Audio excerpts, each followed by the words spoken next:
So what's our job in all of this? What's government doing to help?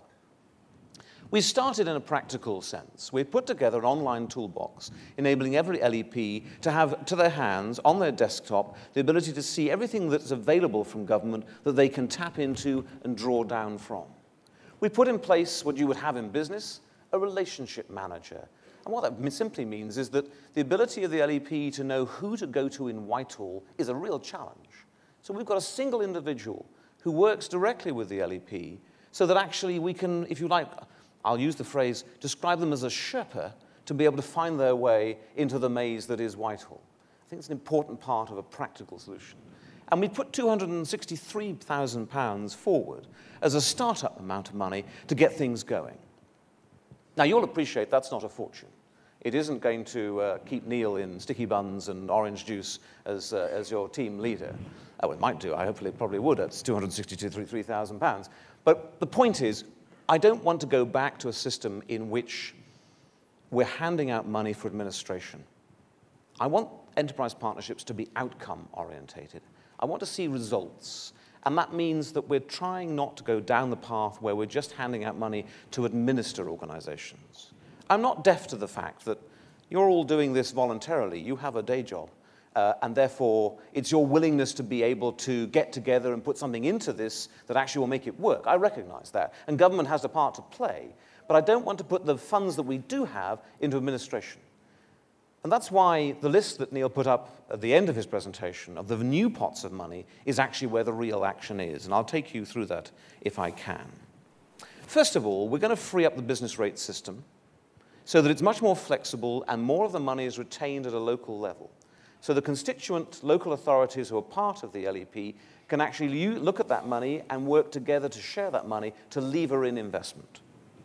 We're doing a similar thing with the new homes bonus on the council tax. So where you do see a new housing estate that's in your locality, where perhaps local people might feel that, you know, hang on a moment, you're putting in all these new houses, but who's going to pay for that extra school classroom? Who's going to do that link road in order to make the traffic work? By allowing the funds to stay locally, of the additional council tax revenue, it's something where local authorities will be able to use that money to enable the benefit to be retained at a local level. And then, of course, there's enterprise zones. Now, I worked in enterprise zones as a chartered surveyor in the 1980s. And I think they had considerable merit, but there were some flaws. And I think the first flaw was that in the 1980s, the Treasury got out a large map, got out its red tip pen, and decided in London, frankly, where the LEP, the enterprise zones, should be. I think that was wrong. And that's why we said to the local enterprise partnerships, you're the local business and civic leaders. We think in your area there should be an enterprise zone. You tell us which one will be of most advantage to your local economy.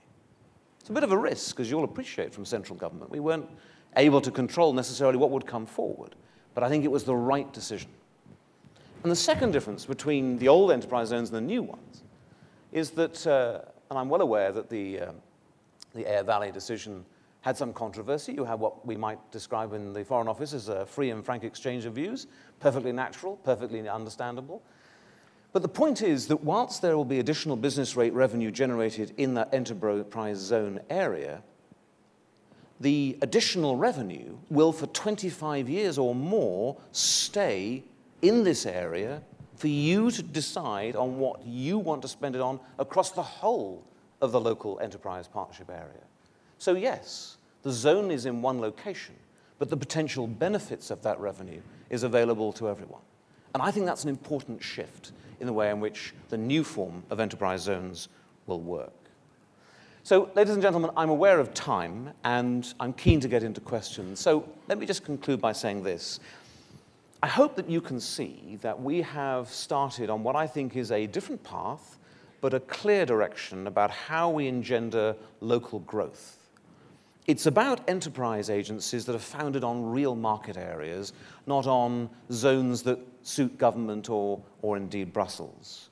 It's about government devolving powers and you then drawing together your resources, talents, and energies and actually seeing how you can bring those together and share them. And it's about putting a real emphasis on removing the barriers to growth. Now, as the RDAs wind down and finally close next spring, I am confident that the local enterprise partnerships in place both have the confidence themselves and the ambition to be able to take up the cudgels and to lead on making sure that, as your plan says, you realize your potential.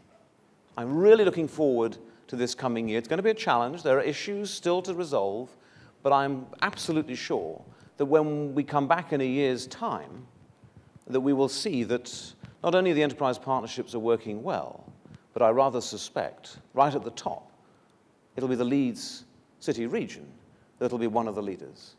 Thank you very much. Thanks, Mark.